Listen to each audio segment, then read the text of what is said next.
السلام علیکم دوستو، پچھلے لیکچر میں ہم نے مفعول مطلق کے بارے میں پڑھا تھا۔ آج ہم مفعول لہو اور مفعول معہ کے بارے میں پڑھیں گے۔ مفعول لہو وہ اسم جس کی وجہ سے فعل واقع ہو، اور مفعول معہ وہ اسم ہے جو واو کے بعد واقع ہو اور او واو معہ کے معنی میں ہو۔ تو آئیے تفصیل کے ساتھ پڑھتے ہیں۔ مفعول لہو تعریف: مفعول لہو وہ مصدر ہے جو ما قبل کے سبب پر دلالت کرے، جیسا کہ مثال دیا ہے لا تقتلوا اولادکم خشیۃ املاق، اپنی اولاد کو مفلسی کے خوف سے قتل نہ کرو۔ دوسرا مثال ہے احترم القانون دفعا للضرار، میں نے نقصان کو دفع کرنے کے لیے قانون کا احترام کرتا ہوں۔ تو نیچے تیسرا مثال بھی دیا ہے تنزہت طلب الراحہ، میں راحت طلب کرنے کے لیے سیر کو نکلا۔ تو ہم نے 3 مثالیں پڑھے۔ پہلے مثال میں خشیہ خوف کی وجہ سے، مطلب خوف بتایا گیا ہے کہ خوف کی وجہ سے قتل مت کرو، اور دوسرے مثال میں دفع، نقصان کو دفع کرنے کے لیے میں قانون کا احترام کرتا ہوں۔ تیسری مثال میں طلبہ، حاصل کرنا، کیا حاصل کرنا؟ طلب کرنا، راحہ۔ تو 3 مثالوں میں ہم نے دیکھا کہ خشیۃً مفعول لہو ہے، وجہ بتانے کے لیے ہے، دفعاً بھی اسی طرح اور طلبہ بھی اسی طرح۔ مفعول لہو کو اصل میں مفعول لأجلہ بھی کہتے ہیں۔ اس کے بعد جو ہم نے مثال پڑھا اس کی ہم ترکیب کرتے ہیں وَلَا تَقْتُلُوا أَوْلَادَكُمْ خَشْيَةَ إِمْلَاقٍ، ترکیب کرتے ہیں۔ واو حرف عطف ہے، لا ناہیہ ہے، اور تقتلوا فعل بہا فاعل ہے، اس میں جمع کسیہ ہے، اور اولادہ مفعول بھی مضاف ہے، کم مضاف الیہ ہے۔ یہ دونوں مضاف اور مضاف الیہ اکٹھے ہو کے پھر مفعول بھی بنتے ہیں۔ خشیہ مفعول لہو ہے اور مضاف ہے، املاق مضاف الیہ ہے، تو یہ دونوں خشیہ املاق آپس میں مل کے کیا بنتے ہیں؟ مفعول لہو بنتے ہیں۔ اس کے بعد لکھا گیا ہے فعل اپنے فاعل مفعول بھی اور مفعول لہو سے مل کر جملہ فعلیہ انشائیہ، ایک ہوتے جملہ خبریہ اور ایک ہوتے جملہ انشائیہ۔ جملہ انشائیہ میں یا امر ہوتا ہے یا نہیں ہوتا ہے، اس کے تقریباً 10 11 12 شکلیں ہیں، اور جملہ خبریہ میں خبر دیا گیا ہوتا ہے، یہاں پر نہیں کا حکم دیا گیا ہے، نہ کرنے کا، تو یہ جملہ انشائیہ ہوا۔ آگے ہم پڑھتے ہیں مفعول معہ۔ مفعول معہ وہ اسم منصوب ہے جو ایسی واو کے بعد آئے جو معہ کے معنی میں ہو اور اس ذات پر دلالت کرے جس کے ساتھ مصاحبت میں فعل واقع ہو۔ مصاحبت مطلب ساتھ،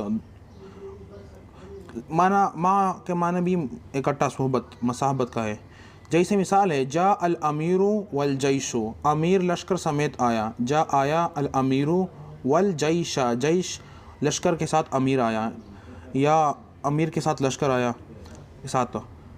دوسرا مثال ہے مشیت والنہر، میں دریا کے ساتھ ساتھ چلا، مشیت میں چلا، والنہر دریا کے ساتھ ساتھ، تو یہاں واو کا جو معنی ہے وہ معہ کا ہے۔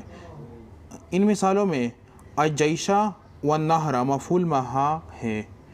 اس نیچے احکام دیے گئے ہیں مفعول معہ کے احکام۔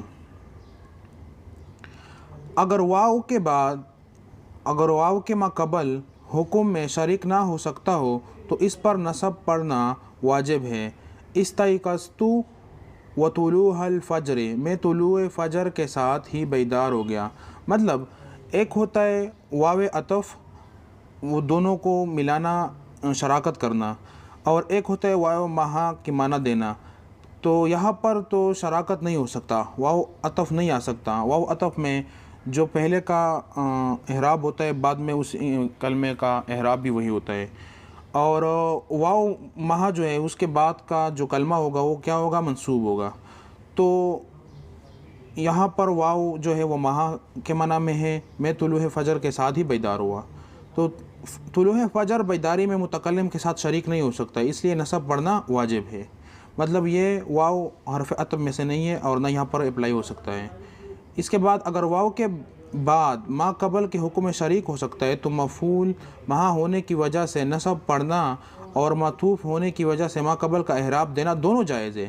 مطلب اگر شراکت جائز ہو تو پھر ہم دے سکتے ہیں، جس طرح جاء حامد و زید، مطلب حامد اور زید اپنے ساتھ، حامد زید کے ساتھ آیا، یا جاء حامد و زید، یا حامد اور زید آئے، دونوں اکٹھے آئے، کیونکہ زید کے آنے کے حکم میں متکلم کے ساتھ شریک ہو سکتا ہے۔ اس کے بعد ہے جب واو صرف عطف کے لیے ہو تو ما بعد پر نصب پڑھنا جائز نہیں ہے۔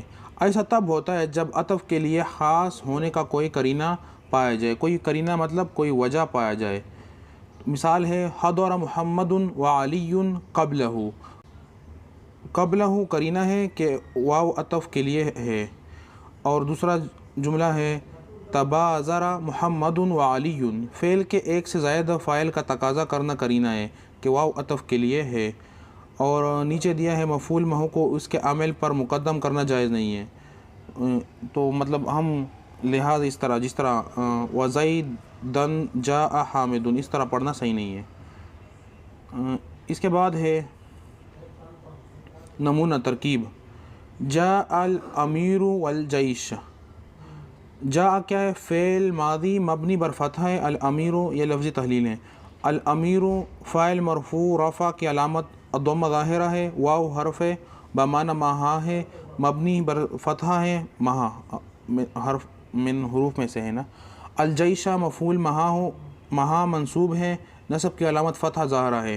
ترکیب جاء فعل ماضی، الامیر فاعل، واو بمعنی مہا، الجیشہ مفعول مہا، فعل اپنے فاعل اور مفعول مہا سے مل کر جملہ فعلیہ خبریہ ہوا، اس میں خبر دیا گیا ہے۔ تو یہ ہوئی ترکیب۔ اس کے بعد یہ چند جملے دیے گئے ہیں، اب ان کو تھوڑا پڑھتے ہیں۔